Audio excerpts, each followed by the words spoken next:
هادي له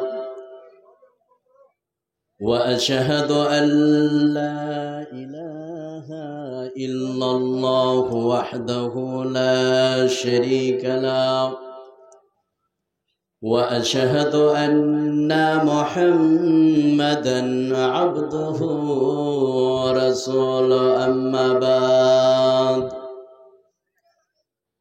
أعوذ بالله من الشيطان الرجيم بسم الله الرحمن الرحيم ويرزقه من حيث لا يحتسب ومن يتوكل على الله فهو حسبه إن الله بالغ أمره قد جعل الله لكل شيء قدرا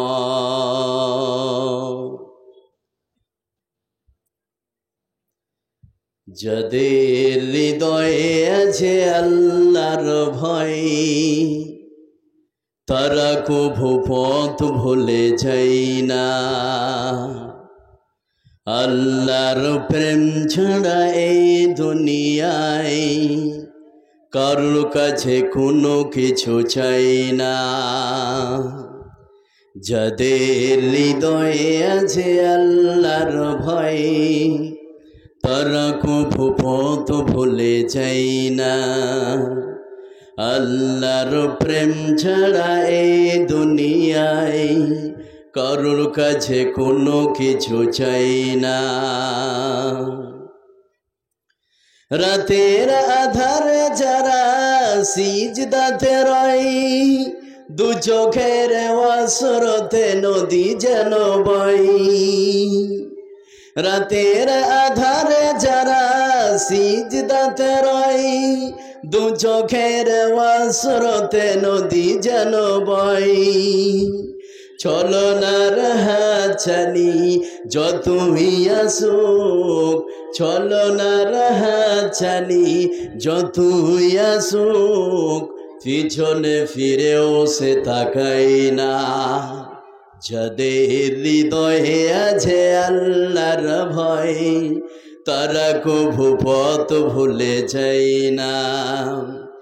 আল্লাহর প্রেম ছাড়া এই দুনিয়ায় কারোর কাছে কোনো কিছু চাই না। দিন কায়েমের পথে যারা বিচল তারা হলো আল্লাহর প্রিয়জন। বাতিলের কাছে যারা হার মানে না সংগ্রাম করে যায় অমরণ। হীরার আলোতে যার হৃদয় রঙিল হাতে আল কোরআনের দীপ্ত সঙ্গীন। হীরার আলোতে যার হৃদয় রঙিল হাতে আল কোরআনের দীপ্ত সঙ্গীন। সত্যের পথে যারা নিবেদিত প্রাণ সত্যের পথে যারা নিবেদিত প্রাণ শত্রুকে কভু ভয় পায় না। যাদের হৃদয়ে আছে আল্লাহর ভয় তারা কভু পথ ভুলে যায় না। আল্লাহর প্রেম ছাড়া এই দুনিয়ায় কারোর কাছে কোনো কিছু চাই না। উপস্থিত আজকের সভার মাননীয় ও সম্মানীয় ও যোগ্যতম এবং সম্পূর্ণ আলেমে দ্বীন মৌলানা ইউসুফ সাহেব কারি ইউসুফ সাহেব এবং সামনে বসে থাকা ভাই ও আব্বাজানেরা পর্দার আড়ালের মা ও বোনেরা, তো আমাদের আজকে প্রথম কাজ হচ্ছে আল্লাহ পাকের প্রশংসা করা। তো আমরা আল্লাহ পাকের প্রশংসার পূর্বে একটি কথা বলবো, এই জায়গাটা, এখানে কোনো চেঁচামেচি, কোনো শব্দ নাই। এটা আলহামদুলিল্লাহ খুব ভালো লাগলো আমাকে। তো একটি কথা যে বলতে চাই, যে যেসব ভাইরা দাঁড়িয়ে আছে,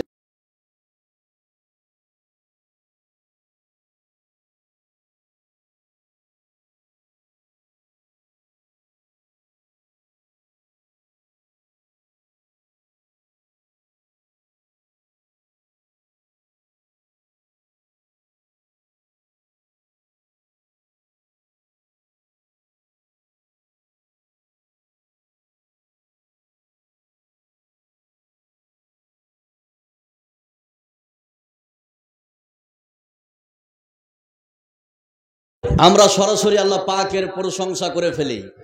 এ আল্লাহ পাকের প্রশংসা শুধু আজকেই করব না, প্রতিদিন। একটু কথা বলুন, সকলে বলুন, আজকে না প্রতিদিন? প্রতিদিন। সেই জন্য খাওয়ার সময় প্রশংসা করব কার? ঘুমার সময়, সকলে বলেন, ঘুম থেকে ওঠার সময়, সুদ খাওয়ার সময়। সুদ খাওয়ার সময় করবেন? অনেকে বলছে সুদ খাওয়ার সময় আল্লাহর প্রশংসা করব। করা যাবে? এটা স্লিপ হয়েছে, এটা আল্লাহ ধরবে না মাফ করবে? কথা বলেন, মাফ করে দিবে, যেহেতু এটা স্লিপ হয়েছে। তো আমরা সব জায়গায় সর্ব অবস্থা আল্লাহ পাকের প্রশংসা করব।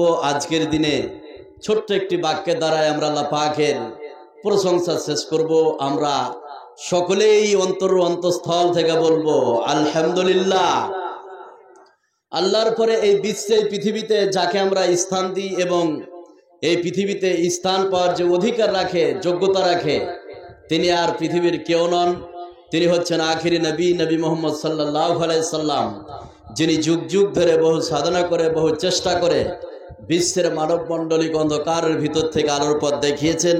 তিনার উপর শত শত শান্তির ধারা বর্ষিত হোক। আল্লাহুম্মা সাল্লি আলাইহি, আল্লাহুম্মা বারিক আলাইহি। আপনাদের সম্মুখে যে বিষয়টি নিয়ে মঞ্চে উপবিষ্ট হয়েছি, খুব গুরুত্বপূর্ণ বিষয়। আজকের বক্তব্যের বিষয় হচ্ছে আল্লাহর উপরে ভরসা। কি বললাম একটু ভাই বলুন তো? আল্লাহর উপরে ভরসা, আল্লাহ ভরসা। কিভাবে আপনি আল্লাহর উপরে ভরসা করলে সে ভরসায় কাজ হবে, ইনশাল্লাহ এই বিষয়ে এই স্বল্প সময়ে আমি কিছু কথা বলবো। আপনাদের দেখিয়ে যাব যে কিভাবে আল্লাহর উপরে ভরসা করলে সে ভরসায় কাজ হবে, সেটা আপনাদেরকে ইনশাল্লাহ দেখিয়ে দিব। আল্লাহ পাক যেন আমাদের সকলকে এই বিষয়টি শোনা এবং আমল করার একটা সুযোগ করে দেন। আমরা একবার বলবো আল্লাহুম্মা আমিন। তো কিভাবে আল্লাহর উপরে ভরসা করবেন, এবার চলুন আয়াতগুলি নিয়ে আসার পূর্বে ছোট ছোট করে কিছু কথা বলি। তাহলে আপনারা বুঝতে পারবেন যে কিভাবে আল্লাহর উপরে ভরসা করলে সেই ভরসায় আমার কাজ হবে, 100% কাজ হবে, 100% কাজ হবে। সে কথাগুলি কি? ভরসা, ভরসা মানে এই নয় যে আপনি মসজিদে নামাজ পড়লেন, নামাজ পড়ার পরে 2 হাত আল্লাহর কাছে উত্তোলন করলেন, আল্লাহকে বলছেন, হে আল্লাহ, আমি আপনার তোমার একজন প্রিয় বান্দা, আমি তোমাকে বলছি আল্লাহ, আমার 5 বিঘা জমি আছে, ওই জমিতে আমি হাল চাষ করব না, ধান লাগাবো না, সার প্রয়োগ করব না, আমি তোমার উপরে ভরসা করলাম, তুমি এই সব কিছু ব্যবস্থা করে আমার গোলার ভিতরে ধানকে ঢুকিয়ে দাও। এর নাম ভরসা? কথা বলেন, এর নাম ভরসা নাই। এরকম কেউ যদি ভরসা করে তাহলে এটা বোকামি। এটা কি? কথা বলুন, এটা কি? এটা বোকামি, এর নাম ভরসা নয়। আপনি কালকে যাবেন গোবরাহাট, এখন যদি এই রাস্তার ধারে দাঁড়িয়ে আল্লাহকে বলো, আল্লাহ আমার কাছে টাকা নাই, আমি কিছুতেই চাপবো না, এখানে দাঁড়িয়ে থাকবো, তুমি আমাকে গোবরাতে পৌঁছে দাও, এরকম কেউ যদি ভরসা করে তাহলে এটা, এই ভরসা ঠিক হবে? এই ভরসায় কাজ হবে? হবে না। কেন হবে না? গোবরা যাওয়ার জন্য যতগুলো ব্যবস্থাপনার প্রয়োজন, টোটো ধরতে হবে, তারপরে টোটোওয়ালাকে টাকা মিটাতে হবে, তারপরে আপনি আপনার গন্তব্যস্থলে পৌঁছবেন। ধান এমনিতে আপনার গোলা তাল্লা ঢুকিয়ে দিবে না, ধানের জন্য যতগুলো ব্যবস্থাপনা সম্পূর্ণই 100% সেটাকে প্রয়োগ করতে হবে। হাল চাষ করতে হবে, ধান লাগাতে হবে, সার প্রয়োগ করতে হবে, কিছুদিন অপেক্ষা করতে হবে, তারপরেই আল্লাহ আপনার গোলার ভিতরে ঢুকিয়ে দিবে। কে? কথা বলুন, আল্লাহ। তো এই ধান হওয়ার জন্য যতগুলো ব্যবস্থাপনার প্রয়োজন, এই সমস্ত ব্যবস্থাপনা 100% প্রয়োগ করতে হবে। কি করতে হবে? 100% প্রয়োগ করতে হবে, তারপরে আল্লাহর উপরে ভরসা করতে হবে। এবার একটা মজার কথা বলছি, খুব ভালো করে শুনেন। এই বিশ্বে, এই পৃথিবীতে আল্লাহর বিশ্বনবীর থেকে ভরসাশীল ব্যক্তি এই বিশ্বে কিয়ামত পর্যন্ত আসতে পারবে? কথা বলুন। বিশ্বনবীর থেকে ভরসাশীল ব্যক্তি কিয়ামত পর্যন্ত কোনো ব্যক্তি আসবে? কথা বলুন, আসবে না। বিশ্বনবী কিভাবে আল্লাহর উপরে ভরসা করেছিলেন দেখেন, এর থেকে আর ভরসাশীল বিশ্বে কোনো ব্যক্তি হতে পারে না। এত ভরসা থাকা সত্ত্বেও তিনি বিশ্বনবী বিভিন্ন যুদ্ধক্ষেত্রে যখন গিয়েছিলেন, লোহার টুপি, উহুদের ময়দানে যখন যান, লোহার টুপি আর গায়ে একটা লোহার বর্ম পড়ে গিয়েছিলেন। তার মানে বিশ্বনবী তো বলতে পারতেন, আল্লাহ আমি তোমার উপরে ভরসা করলাম, আমি যুদ্ধের ময়দানে আমি চলে গেলাম। এটা তো বিশ্বনবী বলেননি। বলেছিলেন কি? বলেননি। যুদ্ধ করার জন্য যতগুলো ব্যবস্থাপনার প্রয়োজন সবকিছু বিশ্বনবী 100% সেটা প্রয়োগ করেছিল। যুদ্ধ করতে গেলে বডিকে বাঁচার জন্য লোহার একটা তিনি পড়েছিল, জার্সি পড়েছিল, এবার মাথায় লোহার টুপি পড়েছিল। এই সমস্ত কিছু ব্যবস্থাপনা করার পরে আল্লাহর উপরে ভরসা করেছে। কি করেছে? আল্লাহর উপরে ভরসা করেছে। এই বিশ্বে, এই পৃথিবীতে একজন মহিলা ছিলেন। সেই মহিলা, আল্লাহ পাক ওই মহিলার নাম কোরআনে কারিমে উঠিয়ে দিয়েছে। সেই মহিলার নাম হচ্ছে মারিয়াম। সেই মহিলার নাম কি? কথা বলুন। মারিয়াম আলাইহিস সালাম। তো মারিয়াম যখন প্রেগনেন্ট ছিলেন, ডেলিভারি ছিলেন, দেখেন ভরসা শুধু বসে বসে আল্লাহর উপরে ভরসা করলে হবে না। হবে কি? হবে না। তাই মারিয়াম আলাইহিস সালাম যখন ডেলিভারি ছিলেন, প্রেগনেন্ট ছিলেন, সে সময় আল্লাহ পাক মারিয়ামকে বলল, ও মারিয়াম, তুমি গাছের, খেজুর গাছের গোড়াকে ধরে তুমি ঝাঁকা দাও। তোমার গাছের উপর থেকে টপটপে খেজুর, পাকা খেজুর তোমার কাছে আমি ফেলে দিচ্ছি, তুমি সেটা খাবে, তোমার শরীর স্বাস্থ্য ভালো হয়ে যাবে। তো মারিয়াম আলাইহিস সালাম একজন গর্ভবতী মহিলা, তাকে আল্লাহ বলছেন যে এমনি এমনি তোর কাছে খেজুর আসবে না, এমনি এমনি, কথা বলুন, খেজুর আসবে না। মারিয়াম আলাইহিস সালাম যদি বলতেন, হে আল্লাহ আমি গাছ ঝিকড়াবো না, গাছ হিলাবো না, আমার কাছে খেজুর তুমি পৌঁছে দাও, এটা বললে অবশ্যই পৌঁছাতো আল্লাহ, কিন্তু এটা নিয়ম নয়। এটা নিয়ম নয়। আল্লাহ বলছেন যে তুই খেজুর নিলে গাছের গোড়া ধরে তুই কি কর? ঝাঁকা মার। যখনই ঝাঁকা মারলো, টপটপে খেজুর হযরতে মারিয়াম আলাইহিস সালামের কাছে পড়ে গেল। কথা বলছেন? তাহলে ভরসা মানে এই নয় যে আপনি বসে বসে মসজিদে বসে বসে আল্লাহকে বলবেন, আল্লাহ আমার একটা যেন ট্রাক্টর হয়, একটা জিসিপি হয়। আপনি কোনো কাজ কাম করছেন না, শুধু মসজিদেই পড়ে আছেন। এরকম করে যদি ভরসা করেন, এই ভরসায় জীবনে কাজ হবে না।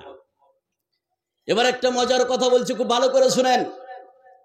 ভরসা, যার সঙ্গে যার সম্পর্ক বেশি, তার কাছে ভরসা বেশি করা যায়। কথাটা বুঝতে পারলেন কি? যার সাথে যার সম্পর্ক বেশি, তার কাছে বেশি ভরসা করা যায়। কথা বুঝলেন না? বেশি করা যায়। সেটা কেমন? ছোট্ট করে একটা কথা বলি, খুব ভালো করে শুনেন। কথাটা কি? এই আমদল ঘাটে মনে করেন আজকে হচ্ছে 27 তারিখ, নভেম্বরের 5 তারিখে মনে করেন ভলিবল খেলা হবে। কি খেলা? ভলিবল। কমিটি গঠন হলো। এবার কমিটিরা বললো 1 লক্ষ টাকা খরচ হবে, 1 লাখ টাকা। তো কি করে টাকা জড়ো করবি, কি করে জোগাড় করবি? বিভিন্ন দিকে কালেকশন, বিভিন্ন দিক থেকে টাকা তারা কালেকশন করতে শুরু করলো। শুরু করার পরে দেখা গেল যে 1 লাখ টাকা জুটছে না। কি হচ্ছে না? জুটছে না। তারা রাত্রিবেলায় বসে আলোচনা শুরু করলো যে আমরা 5 তারিখের একটা খেলার আয়োজন করেছি, আমরা কালেকশনও করলাম, কিন্তু কালেকশনে 1 লাখ টাকা জুটছে না। কিন্তু 1 লাখ টাকা আমাদের কি আছে? খরচ আছে। এবার তারা বলা বলি শুরু করলো, কি করবি, কি করা যাবে, খেলা বাতিল করবি না কি করবি? তো একজন বলছে যে আমার একটা ব্যবস্থা আছে। বলে কি?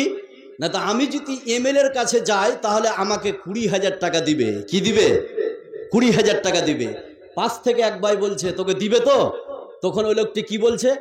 আমার তার উপরে ভরসা আছে। কি আছে? আমার তার উপরে ভরসা আছে। কেন ভরসা করছে?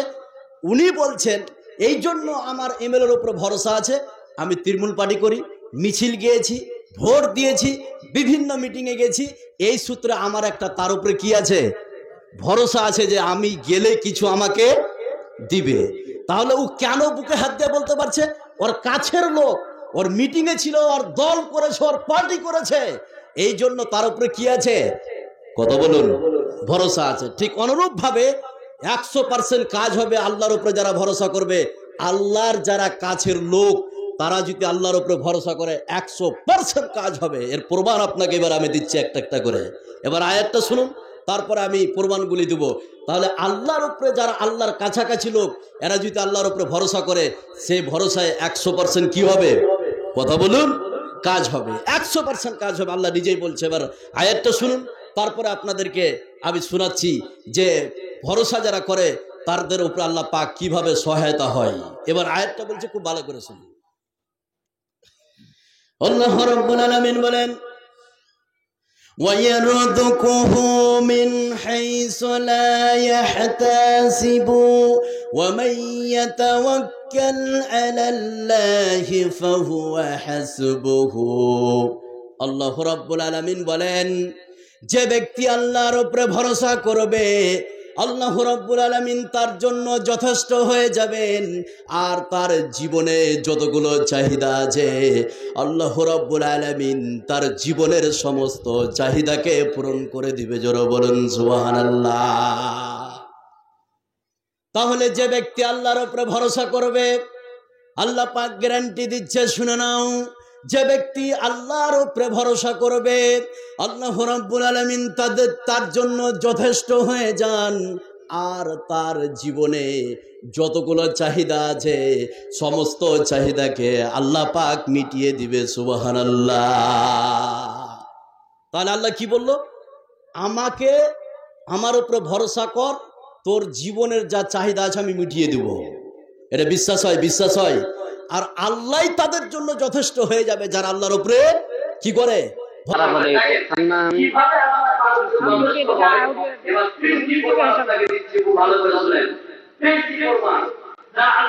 তোর ম্যাক্স প্লেয়ার है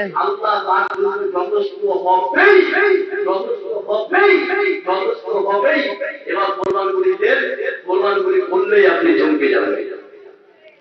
প্রমাণগুলি কি? যারা আল্লাহর উপরে ভরসা করবে, এই ভরসা যারাই করে আল্লাহ তার জন্য যথেষ্ট হয়ে যাবে। এই বিশ্বে, এই পৃথিবীতে আমাদের আখির নবী, নবী মুহাম্মদ সাল্লাল্লাহু সাল্লাম, তিনার উপরে কাফের বেঈমানেরা অত্যাচার যেভাবে চালিয়েছিল, তাকে বিভিন্নভাবে হেনস্থা করেছিল, জুলুম করেছিল, অন্যায় করেছিল বিশ্বনবীর উপরে। এই জুলুম করে, অন্যায় করে বিশ্বনবীকে যখন দিনের দাওয়াত থেকে ফিরাতে পারল না, তারা আলোচনা করলো যে মুহাম্মদকে দিনের দাওয়াত থেকে এত জুলুম করছি, এত অন্যায় করছি, এরপরেও সেই ইসলামের দাওয়াত ছাড়ে, কথা বলুন না। তারা এবার প্ল্যানিং করলো, দেখেন ভরসা কাকে বলা হয়। যারা আল্লাহর কাছাকাছি লোক, তারা যখন ভরসা করবে 100% কাজ হবে। আপনাকে 3টা দেখাচ্ছি, তার মধ্যে একটা দেখেন। এবার বিশ্বনবীকে যখন কোনোভাবে না পারলো, তারা আলোচনায় আসলো, সিদ্ধান্ত আসলো যে বিশ্বনবীকে দুনিয়া থেকে শেষ করতে হবে। কি করতে হবে? দুনিয়া থেকে শেষ করে দিতে হবে। এবার রায় পাস হয়ে গেল। এবার বিশ্বনবীর বাড়িকে ঘেরাও করলো এই কাফের বেঈমান মুশরিকরা। বিশ্বনবীকে দুনিয়া থেকে শেষ করার জন্য বিশ্বনবীর বাড়িকে চারিদিকে ঘেরাও করে দিল। প্ল্যানিং তাদের যে তাকে দুনিয়া থেকে শেষ করে দেব। এবার যখন বিশ্বনবীর বাড়িকে ঘেরাও করা হলো, হযরত জিবরাইল আমিন আসলেন। আসার পরে বিশ্বনবীকে বলছেন, ইয়া রাসূলুল্লাহ, আপনি ঘুম থেকে জেগে যান, আপনি ঘুম থেকে জেগে যান, এখান থেকে বেরিয়ে আপনি মক্কা থেকে বেরিয়ে মদিনার উদ্দেশ্যে চলে যান। এবার বিশ্বনবী ঘুম থেকে উঠলেন, ঘুম থেকে জাগলেন। জাগার পরে কাফের বেঈমান বিশ্বনবীর পুরো বাড়িকে ঘেরাও করে আছে। বিশ্বনবী ঘুম থেকে উঠে এক মুষ্টি বালু নিয়ে কাফের বেঈমানের দিকে ছুড়িয়ে দিল। আল্লাহ পাক প্রত্যেকটি কাফের বেঈমানের চোখে এই ধুলাবালিগুলি পৌঁছে দিল। তারা দেখতে পেল না। বিশ্বনবী ওই ফাঁকে বাড়ি থেকে বেরিয়ে চলে গেলেন। কোথাকার উদ্দেশ্যে? মদিনার উদ্দেশ্যে। কোথাকার উদ্দেশ্যে? মদিনার উদ্দেশ্যে।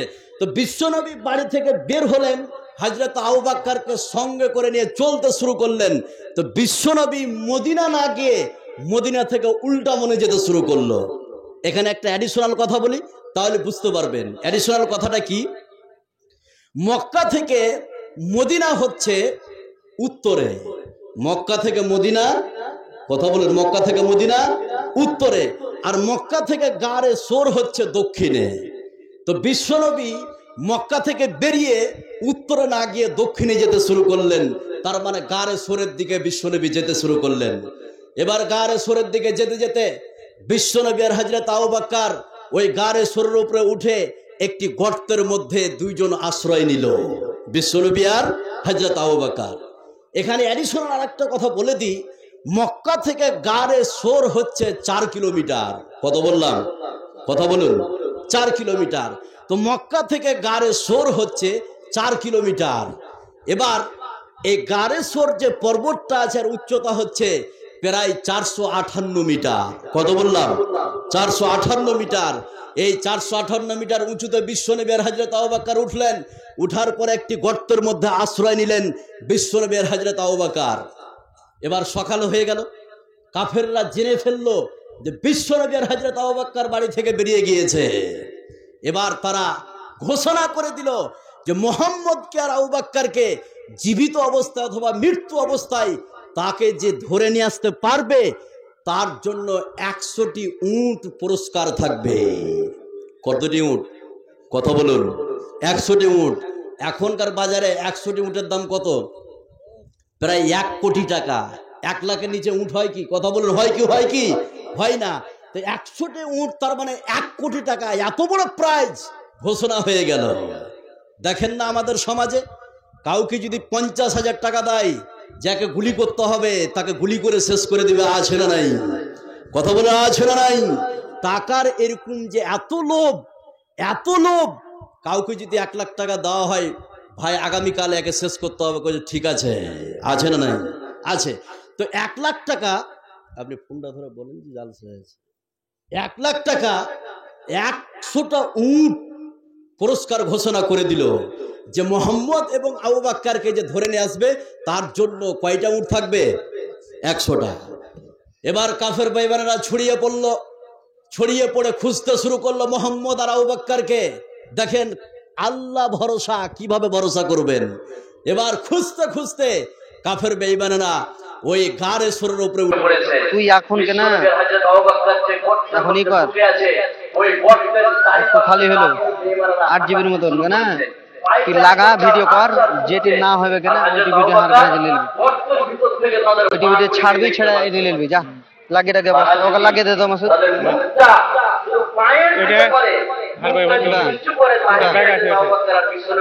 এটা ভেতরে ঢাকা মাইক লাগিয়ে দে, এটা তোর বিগে ভেতরে জারি করছে, হাঁটছে। আর হযরত আবু বকর আর বিশ্বনবী দেখছেন তাদের পা গুলি দেখা যাচ্ছে, শুধু যদি মুখটা নিচু করে তাহলে তারা দুইজনকে কি করবে? ধরে ফেলবে। বলছেন ইয়া রাসূলুল্লাহ, এই যে কাফেরদের পা গুলি দেখা যাচ্ছে, তারা যদি মুখটা নিচু করে তাহলে আমরা ধরা পড়ে যাব। কি করব? ধরা পড়ে যাব। এবার বিশ্বনবী দেখেন কি বলছে, এবার সরাসরি বিশ্বনবী কার উপরে ভরসা করলেন? কথা বলুন, আল্লাহর উপরে। এবার বিশ্বনবী হযরত আবু বকরকে বলতে শুরু করলেন। কি বলতে শুরু করলেন? এবার হাদিসটা বললেই বুঝতে পারবেন। আমার নবী, আপনার নবী, সারা বিশ্বের নবী জনাবে মুহাম্মদুর রাসূলুল্লাহ সাল্লাল্লাহু আলাইহি সাল্লাম হযরত আবু বকরকে বলছেন, ইয়া আবা বকরিন মা জান্নুকা বিইসনাইনি আল্লাহু সালিসুহুমা। হযরত বিশ্বনবী হযরত আবু বকরকে বললেন, ও আবু বকর, এই গর্তের মধ্যে আমি আর তুমি শুধু নই, আল্লাহ রাব্বুল আলামিন স্বয়ং আমাদের সঙ্গে আছে। জোরে বলুন সুবহানাল্লাহ। বিশ্বনবী যখন হযরত আবু বকরকে এই কথাটা বললেন, আবু বকর, এই গর্তের মধ্যে আমি আর তুমি শুধু নয়, স্বয়ং আল্লাহ আমাদের সঙ্গে আছে। এইভাবে যখন বিশ্বনবী ভরসা করলেন, দেখা গেল সঙ্গে সঙ্গে ওই গর্তের মুখ থেকে কাফের বেঈমানেরা সরে পড়ল। জোরে বলুন সুবহানাল্লাহ। এর নাম হচ্ছে ভরসা। আল্লাহর উপরে ভরসা করলেই আল্লাহ তার জন্য যথেষ্ট হয়ে যাবে। সুবহানাল্লাহ বলবেন না? এত বড় বিপদ, কাফের বেঈমানরা হারছে, শুধু আল্লাহর উপরে ভরসা করার সাথে সাথেই আল্লাহ কাফের বেঈমানদের মন কেমন ভাবে চেঞ্জ করে দিল, সেখান থেকে তারা কেটে পড়ল। এটা 1 নম্বর। নাম্বার 2, আল্লাহর উপরে ভরসা কিভাবে করবেন দেখেন। 2 নম্বর ঘটনাটা শুনলে আপনারা বুঝতে পারবেন। এই বিশ্বে, পৃথিবীতে একজন নবী এসেছিলেন, তার নাম হচ্ছে হযরত মুসা আলাইহিস সালাম। কি নাম বললাম? কথা বলুন। হযরত মুসা আলাইহিস সালাম। তো এই বিশ্বে, পৃথিবীতে যে নবী এসেছিলেন হযরত মুসা আলাইহিস সালাম, দেখেন কিভাবে আল্লাহর উপরে ভরসা করবেন। ঘটনা ভালো করে শুনেন, তাহলে আপনারা বুঝতে পারবেন যে ভরসা করলে 100% ওই ভরসায় কাজ হবে। তো মুসা আলাইহিস সালামকে বলা হলো যে, ও মুসা, তুমি আর তোমার দলবল এই রাত্রিবেলায় এখান থেকে মিশর ছেড়ে তোমরা, তোমার দলবল, তুমি এবং তোমার দলবল সবাই মিলে তোমরা মিশর ছেড়ে তোমরা অন্যত্রে চলে যাও। মিশর ছেড়ে তোমরা সিরিয়া চলে যাও। এটা আল্লাহর তরফ থেকে ঘোষণা আসলো। এবার মুসা আলাইহিস সালাম তার দলবল রাত্রিবেলায় বেরিয়ে পড়ল সিরিয়ার উদ্দেশ্যে। এবার তারা বেরিয়ে, হযরত মুসা আলাইহিস সালাম আর তার দলবল মিশর ছেড়ে তারা বেরিয়ে গেল। সকাল হলো। সকালবেলায় ফেরাউনের দলবল বুঝতে পারলো যে মুসা আলাইহিস সালাম এই মিশর ছেড়ে চলে গিয়েছে, বেরিয়ে গিয়েছে। এবার ফেরাউনকে যখন খবর দিল যে তুমি কি জানো, বলে কি না, তো মুসা আলাইহিস সালাম এখান থেকে বেরিয়ে গিয়েছে। চালু করে দেন, ফুকা উঠতে লেগেছে, একটু চালু করেন না, অসুবিধা নাই, ওই ফুকা উঠতে লেগেছে। তো হযরতে মুসা আলাইহিস সালাম এখান থেকে বেরিয়ে গিয়েছে। ফেরাউনকে যখন এই খবরটা দেওয়া হলো, ফেরাউনের যারা দলবল ছিল, ফেরাউনকে যখন বলল, ও ফেরাউন, তুমি কি জানো মুসা আলাইহিস সালাম এখান থেকে বেরিয়ে পড়েছে। ফেরাউন ক্ষিপ্ত হয়ে, রাগান্বিত হয়ে তার দলবলকে নিয়ে মুসা আলাইহিস সালামকে ধরার জন্য তার দিকে ধাবিত হলো। এবার খুঁজতে খুঁজতে হযরত মুসা আলাইহিস সালাম আর তার দলবলকে পেয়ে গেল লোহিত সাগরের কিনারায়। কোথায় পেল? লোহিত সাগরের কিনারায়।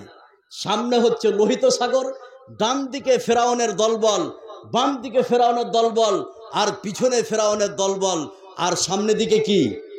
লোহিত সাগর। বিশাল বিপদ, বড় বিপদ, ভয়ঙ্কর বিপদ। এই বিপদে দেখেন আল্লাহর উপরে যেমনই ভরসা করলো, হযরত মুসা আলাইহিস সালামকে বাঁচিয়ে দিল কে?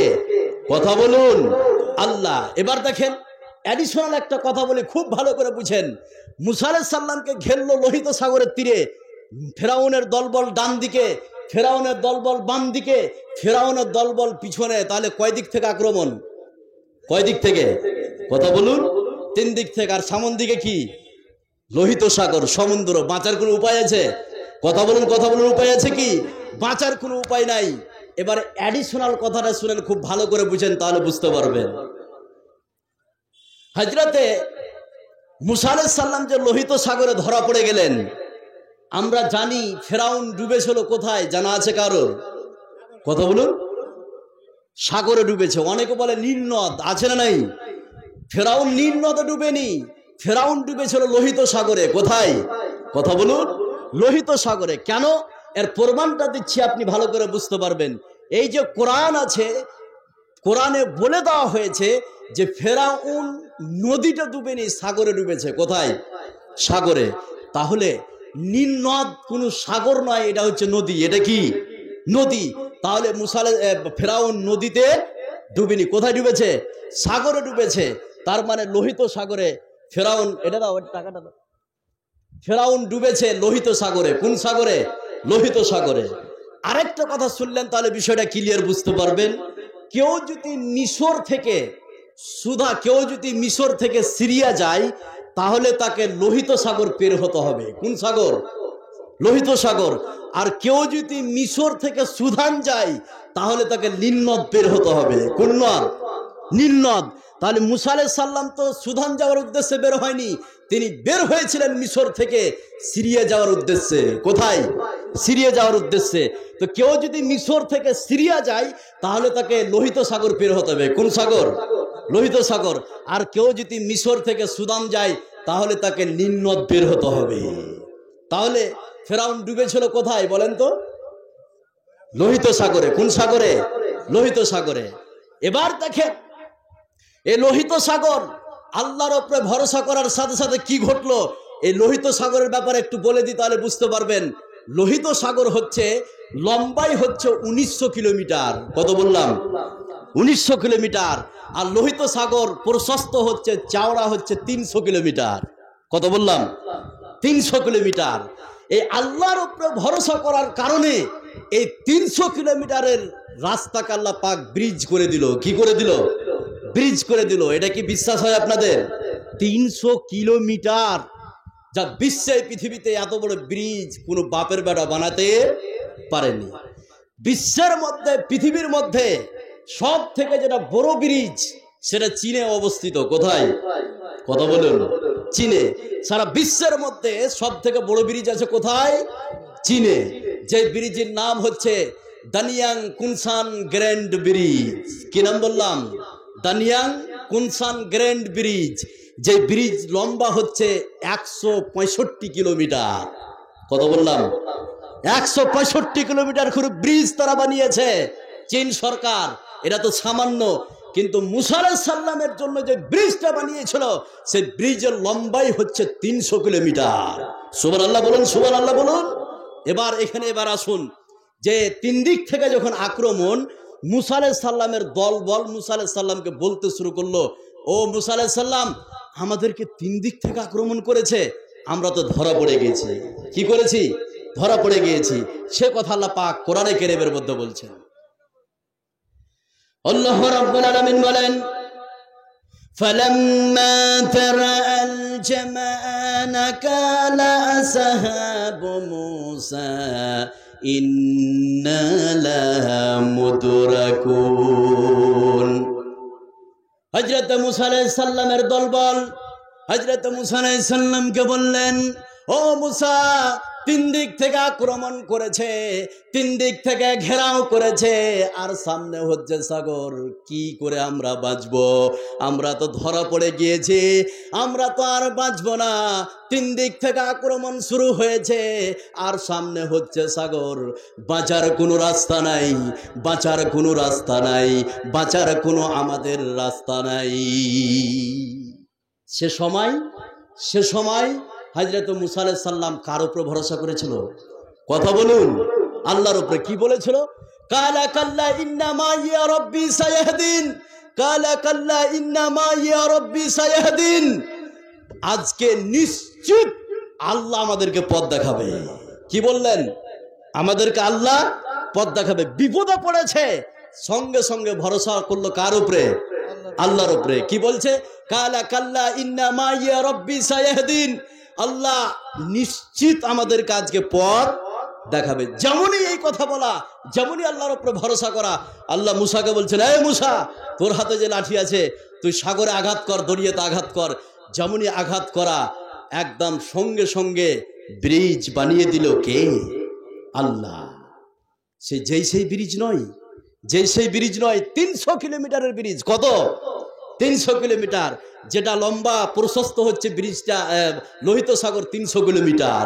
আর ওই লোহিত সাগরের গভীরতা হচ্ছে, গড় গভীরতা হচ্ছে 500 মিটার। কত বললাম? 500 মিটার।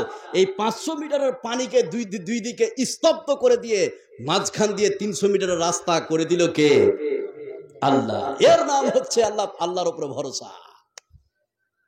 এবার নাম্বার 3, আল্লাহর উপরে ভরসা। কিভাবে আপনি আল্লাহর উপরে ভরসা করবেন? 3 নম্বর যে ঘটনাটা শুনলে আপনারা অবাক হয়ে যাবেন যে কিভাবে আল্লাহর উপরে ভরসা করবেন। যে যত কাছের লোক সেই ব্যক্তির উপরে ভরসা, কথা বলুন, করতে পারে। এবার 3 নম্বর ঘটনাটা শুনেন যে কি করে আল্লাহর উপরে ভরসা করবেন, আর ভরসা করলেই সেই ভরসায় কাজ হবে। এই বিশ্বে পৃথিবীতে একজন নবী এসেছিলেন, আমাদের সবার জানা কথা। এই বিশ্বে পৃথিবীতে একজন নবী এসেছিলেন, যেই নবীর নাম হচ্ছে ইব্রাহিম আলাইহিস সালাম। আছেন না নাই? নাম শুনেছেন? ইব্রাহিম আলাইহিস সালাম। তো ইব্রাহিম আলাইহিস সালামের যে বাপদাদা ছিল, তারা প্রতি বছরে তারা একটা উৎসব পালন করত, একটা মেলা করত। এবার হযরতে ইব্রাহিম আলাইহিস সালামকে তার বংশের লোকেরা বলল, ও ইব্রাহিম, আজকে আমাদের সঙ্গে মেলায় যোগদান করতে হবে। কি করতে হবে? যোগদান করতে হবে। তো এবার ওখানে ওই মেলাতে কি হয়? মূর্তি পূজা হয়, বিভিন্ন অশুভ ফল গ্রহণ করা হয়, আলতু ফালতু খরচ করা হয়। হযরতে ইব্রাহিম আলাইহিস সালাম তো জানতেন। তো ইব্রাহিম আলাইহিস সালাম বলল, ওই মেলাতে তোমরা যাও, ওই উৎসবে তোমরা যাও, আমি যাব না, আমি হচ্ছে অসুস্থ। আমি কি? কথা বলুন। অসুস্থ, মানসিকভাবে অসুস্থ, হযরত ইব্রাহিম আলাইহিস সালাম বলে দিলেন। এবার তারা চলে গেল মেলায়। এবার ইব্রাহিম আলাইহিস সালাম দেখেন কিভাবে আল্লাহর উপর ভরসা করবেন। এবার ইব্রাহিম আলাইহিস সালাম মূর্তির ঘরে ঢুকে পড়ল। কোন ঘরে? মূর্তির ঘরে। এবার ঢোকার পরে ওরা তো সবাই মেলা চলে গেছে, কেউ নাই গ্রামে। এবার ইব্রাহিম আলাইহিস সালাম একাই এবার মূর্তির ঘরে ঢুকে হযরত ইব্রাহিম আলাইহিস সালাম বলতে শুরু করলো।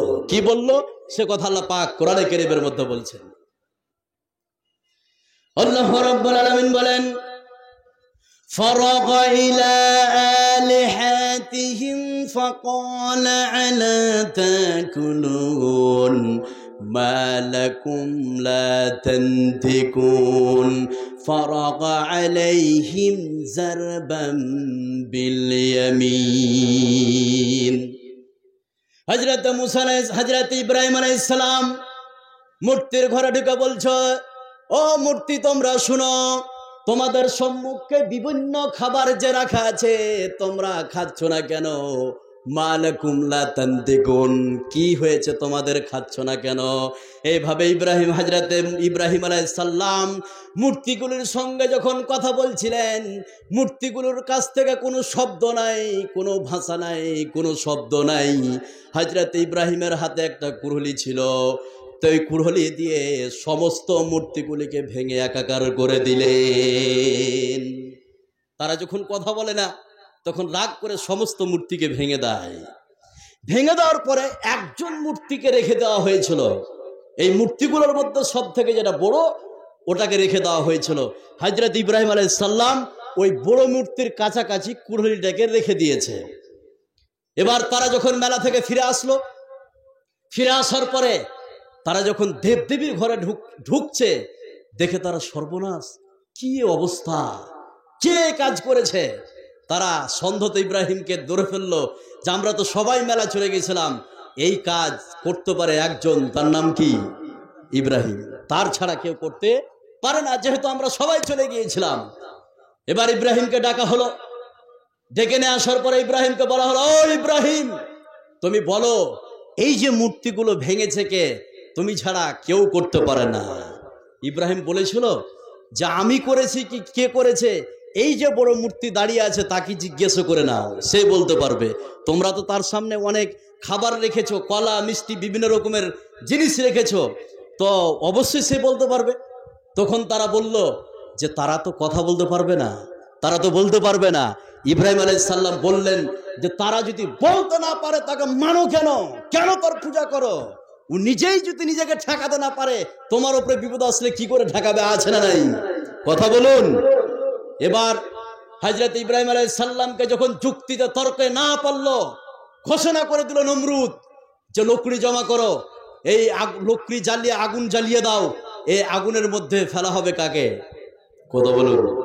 ইব্রাহিম আলাইহিস সালামকে। এবার লকড়ি জমা করা হলো। জমা করার পরে হযরত ইব্রাহিম আলাইহিস সালামকে আগুনের মধ্যে ফেলছে, যখন পড়ছে সে সময় ইব্রাহিম আলাইহিস সালাম কার উপরে ভরসা করলো? কথা বলুন। আল্লাহর উপরে। কি বললো? হাসবুনাল্লাহ ওয়া নি'মাল ওয়াকিল, হাসবুনাল্লাহ ওয়া নি'মাল ওয়াকিল। আজকের দিনে আল্লাহই আমার জন্য যথেষ্ট। আজকের দিনে কি? আল্লাহই আমার জন্য যথেষ্ট। এই কথা বলার সাথে সাথে আল্লাহ আগুনকে ঘোষণা করে দিল, ইয়া নারু কুনি বারাদা ওয়া সালামান আলা ইব্রাহিম, ও আগুন আজকের জন্য ইব্রাহিমের জন্য আরামদায়ক হয়ে যাও। কি হয়ে যাও? আরামদায়ক হয়ে যাও। এই ভরসা করার সাথে সাথে জ্বলন্ত আগুনের ভিতর হযরত ইব্রাহিম হাঁটছে, চলাফেরা করছে। আগুন ভরসা করার সাথে সাথে আল্লাহ পাক হযরত ইব্রাহিমকে আগুন থেকে বাঁচিয়ে দিয়েছে। সুবহানাল্লাহ বলবেন না? তো এর নাম হচ্ছে ভরসা। এর নাম কি? ভরসা। তো ভরসা আমরা এই তিনটা ঘটনার থেকে বুঝতে পারলাম যে মুমিন ব্যক্তি যখন আল্লাহর উপরে ভরসা করবে, সে ভরসায় 100% কাজ হবে। কি হবে? কথা বলুন। 100% কাজ হবে।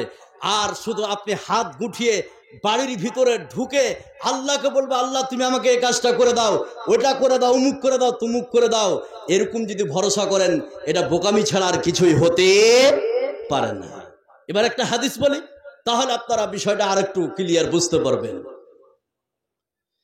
আমার নবী, আপনার নবী, সারা বিশ্বের নবী জনাবে মুহাম্মদুর রাসূলুল্লাহ সাল্লাল্লাহু আলাইহি সাল্লামের কাছে একজন ব্যক্তি আসলেন। আসার পরে বলছেন, ইয়া রাসূলুল্লাহ আকিলুহা ওয়া আতাওয়াক্কাল আও উতলিকুহা ওয়া আতাওয়াক্কাল। ওই ব্যক্তি এসে বিশ্বনবীকে বলছেন, ইয়া রাসূলুল্লাহ আমি উটকে ছেড়ে দিয়ে আল্লাহর উপরে ভরসা করব, না উটকে বেঁধে দিয়ে আল্লাহর উপরে ভরসা করব? নবীজিকে বলছেন, ইয়া রাসূলুল্লাহ আজকের দিনে আপনি বলে দেন, উটকে ছেড়ে দেওয়ার মাধ্যমে আল্লাহর উপরে ভরসা করব, না উটকে বেঁধে দিয়ে আল্লাহর উপরে ভরসা করব?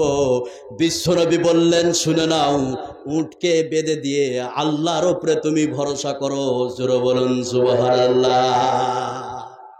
বিশ্বনবী তো বলতে পারতেন যে উটকে ছেড়ে দাও, ছেড়ে দেওয়ার পর আল্লাহর উপরে ভরসা করো। এটা কি বললেন তিনি? কথা বললেন কি? কি বললো? উটকে বেঁধে দেওয়ার পরে তুমি আল্লাহর উপরে ভরসা করো, সেই ভরসায় 100% কাজ হবে, আল্লাহ আপনার উটকে হেফাজত করে দিবে। এবার ভরসার উপরে কিছুক্ষণ আমি কথা বললাম, অ্যাডিশনাল আমি 4-5 মিনিট কথা বলবো আপনাদেরকে। 4-5 মিনিট অ্যাডিশনাল কথা বলি।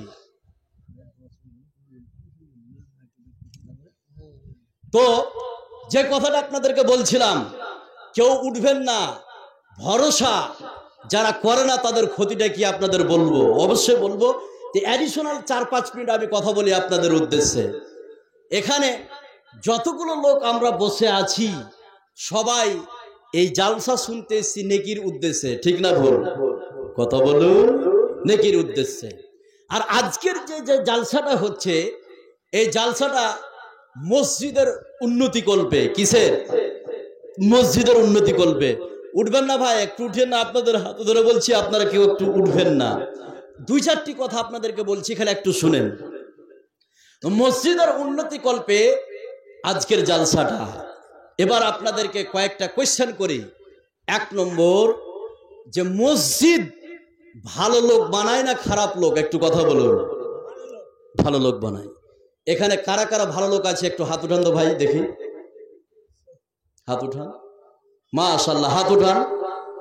মাশাআল্লাহ, এবার হাতটা নামান। তাহলে মসজিদ কারা বানায়?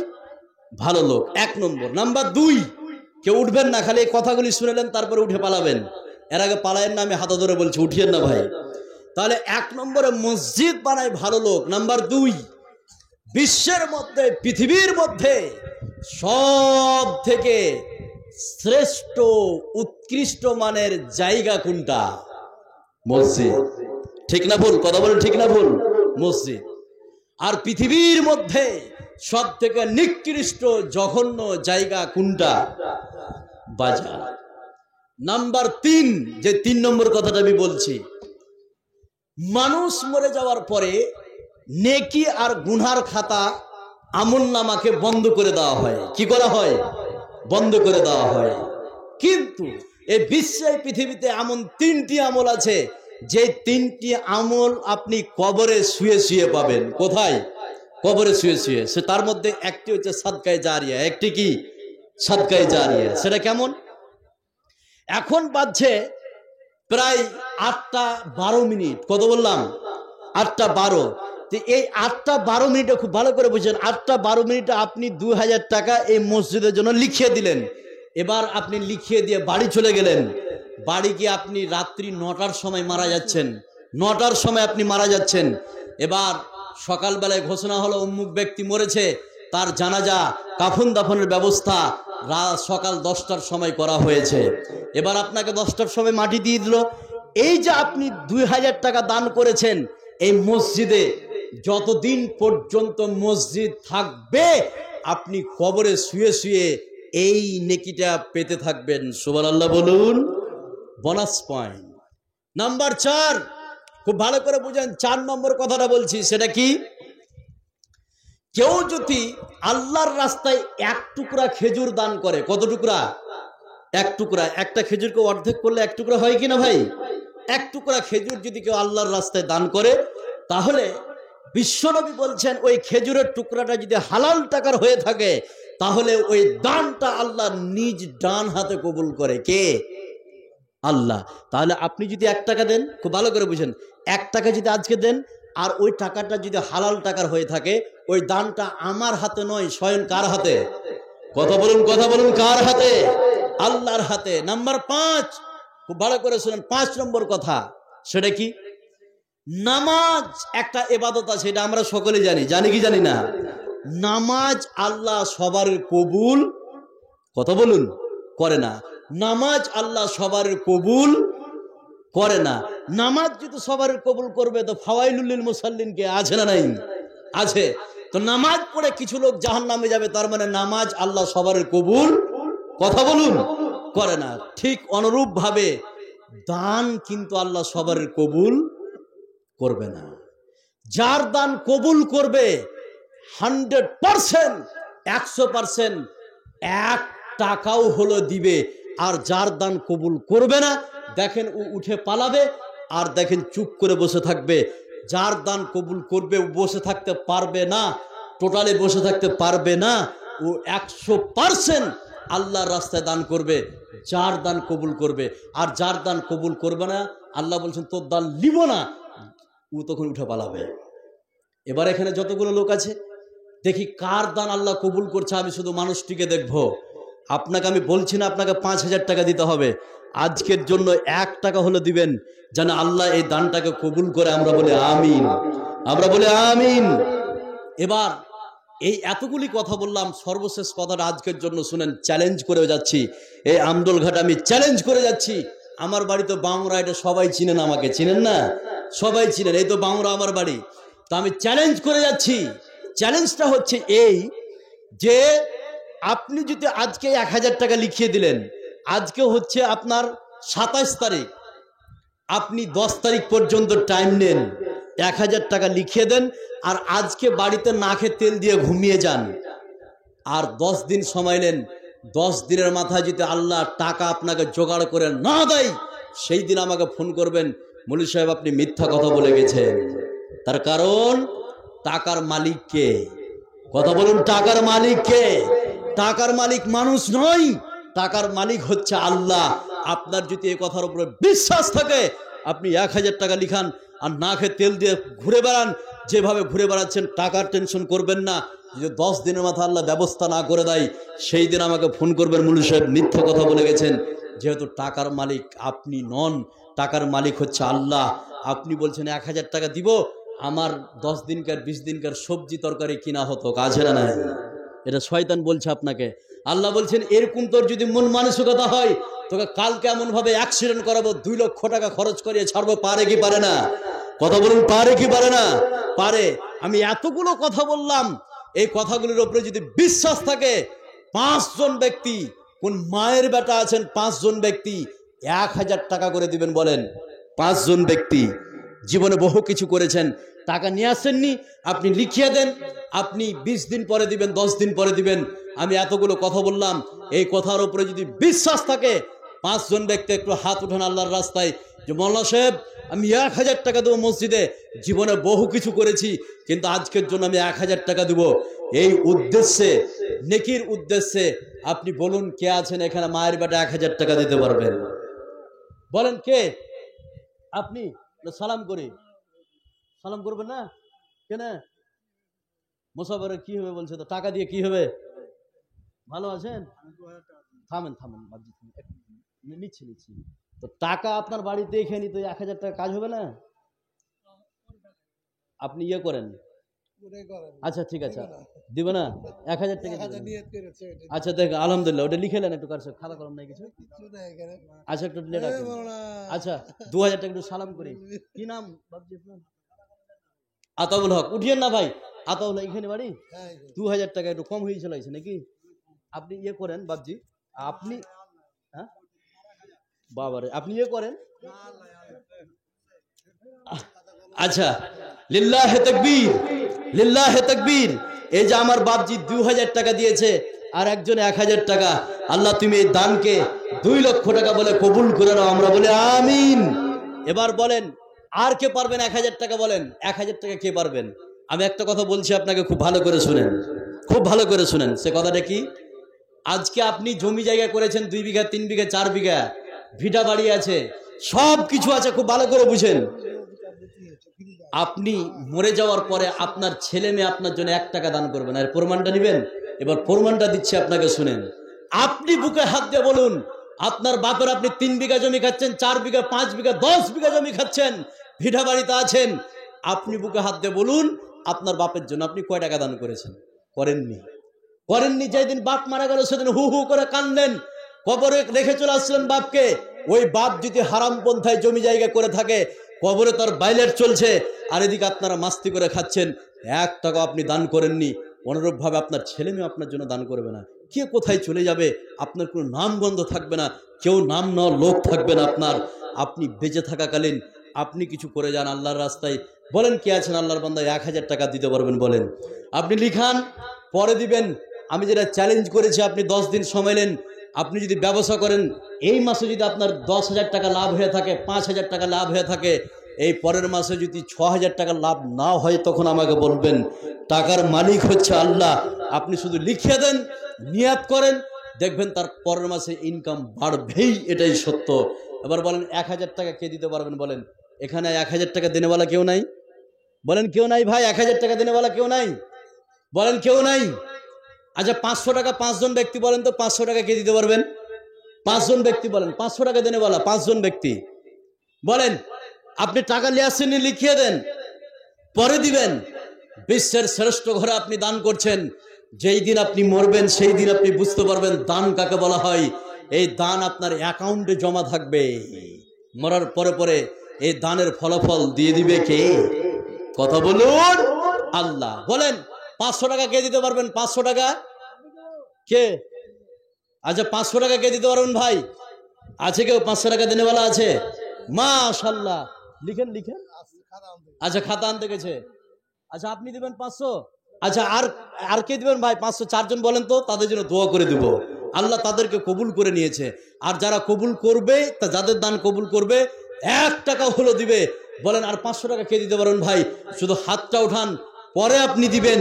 শুধু হাতটা উঠান, পরে আপনি দিবেন। আজকে নিয়ে আসেননি, পরে দিবেন। 500 টাকা কে দিতে পারবেন? বলেন কে আছেন ভাই? 500 টাকা কেউ পারবেন আর দিতে পারবেন 500 টাকা? আচ্ছা মহিলারা এসছে, বুঝতে পারছেন? মহিলা আছে? মহিলার কাছে লোক নাই? কেমন হলো কাছে? খাওয়াতে মেতা আছে, খাতা নাই কলম নাই, লোক নাই। যারা ভলেন্টিয়ার আছে আপনারা 2 জন আসুন, মহিলারা ওখান থেকে উঠে আসবে না। পর্দার ব্যবস্থা করেছেন, এখানে কি করে উঠে আসে? আচ্ছা 500 টাকার কে দিতে পারেন ভাই? বলেন তো। না এরকম 500 টাকা দেনে বলা নাই। আচ্ছা 200 টাকা দিতে পারবেন 10 জন ব্যক্তি? বলেন দেখি। 200 টাকা, জীবনে বহু টাকা ইনকাম করেছেন, বহু টাকা কামিয়েছেন, আল্লাহর রাস্তায় 200 টাকা দেনেওয়ালা 10 জন ব্যক্তি বলেন কে পারবেন? 200 টাকা কে? এটা হাতটা উঠান আল্লাহর রাস্তায়। মাশাআল্লাহ, লিল্লাহে তাকবীর, লিল্লাহে তাকবীর। 2 জন নাম খাতা কলম দিলে আসেনি, 2 জন। আর 8 জন বলেন 200 টাকা দিতে পারবেন। জীবনে বহু টাকা কামিয়েছেন, বেশি চাইনি, 200 টাকা বলুন, একটু উঠে আসুন। 200 টাকা দেনেওয়ালা আমি 10 জন চেয়েছি, 2 জন হয়েছে। বলুন আর কে পারবেন আল্লাহর বান্দা? 200 টাকা। জীবনে অনেক কিছু করেছেন, যেই দিন কবরে চলে যাবেন ভাই, সেই দিন বুঝতে পারবেন মানুষ চিরজীবন বাঁচতে আসেনি। আজ হোক কাল হোক মরতেই হবে। পৃথিবীতে কিছু বিশ্বাস আপনি নাই করেন, মতকে আপনাকে বিশ্বাস করতে হবে, যেহেতু এই বিশ্বে মতকে কেউ অস্বীকার করতে পারেনি। আজকে আপনি মতকে আস্তিক নাস্তিক, হিন্দু কাফের মুশরিক বেরেলি যতগুলো পৃথিবীতে লোক আছে, সবাই এই মতকে বিশ্বাস করেছে একদিন মরতে হবে। মাস ওখানে 3 জনা তো দান শুনেন, আমাকে যা দিলেন মমতাজ সাহেবকে দিতে হবে, আমি এমনি হালকা করে নিলাম। 3 জন, মাশাআল্লাহ, লিল্লাহে তাকবীর। কি বাপজি নাম? আবু সামেদ, নানারাহি বাড়ি। মাশাআল্লাহ, লিল্লাহে তাকবীর, লিল্লাহে তাকবীর।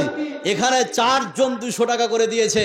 আল্লাহ তুমি এই দানকে 4 লক্ষ টাকা বলে কবুল করে নাও, আমরা বলে আমিন। আর 6 জন ব্যক্তি আছেন 200 টাকা দেনেওয়ালা। কে আছেন আল্লাহর বান্দা? 6 জন ব্যক্তি আর আছেন, 4 জন হয়ে গেল। যারা ভাগ্যবান, যাদের দান কবুল করবে। মাশাআল্লাহ, ভালো আছেন? কোথায় বাড়ি আপনার? গোবিন্দপুর হাতিচাপা। মাশাআল্লাহ, এই ভাইকে আল্লাহ তুমি দিনের জন্য কবুল করে নাও। আল্লাহ জানে তুমি তার মত হয়, দিনের উপরে মত হয়। আর আল্লাহ যে উদ্দেশ্য দিয়েছে আল্লাহ তুমি তার উদ্দেশ্যকে পূরণ করো, আমরা বলে আমিন। হয়ে গেল 5 জন। আর কে আছেন আল্লাহর বান্দা? 5 জন 200 টাকা দিবেন। যাদের দান আল্লাহ কবুল করবে, দেখবেন তারা আসবেই, অবশ্যই আসবে। আর 5 জন ব্যক্তি একটু চটচট করে আসুন।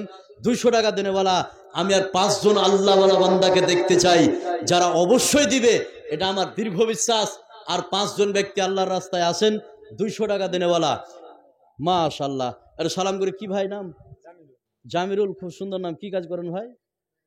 এরকমই? আচ্ছা, মাশাআল্লাহ, এরকমই ভাই 200 টাকা দিয়েছে। যুবক ছেলে, আল্লাহ জামির ভাইকে তুমি কোনো কাজের একটা ব্যবস্থা করে দাও। আল্লাহ জামির যুবক ভাই, আল্লাহ তুমি তার শরীর স্বাস্থ্যকে ভালো রাখো। আল্লাহ যে উদ্দেশ্য দিয়েছে আল্লাহ তুমি তার উদ্দেশ্যকে পূরণ করো, আমরা বলে আমিন। আর 4 জন আছেন তো ভাই, কে পারবেন 200 টাকা দেনেওয়ালা? 4 জন, 4 জন। কেউ আছেন আল্লাহর বান্দা 200 টাকা দেনেওয়ালা? 4 জন পারবেন? কেউ আছে? বলেন কে আছেন আল্লাহর বান্দা, একটু তাড়াতাড়ি আসুন। 4 জন, 6 জন হয়ে গিয়েছে অলরেডি 200 টাকা দেনেওয়ালা। আর 4 জন আছেন আল্লাহর বান্দা, কেউ পারবেন 200 টাকা? মাশাআল্লাহ। কি নাম?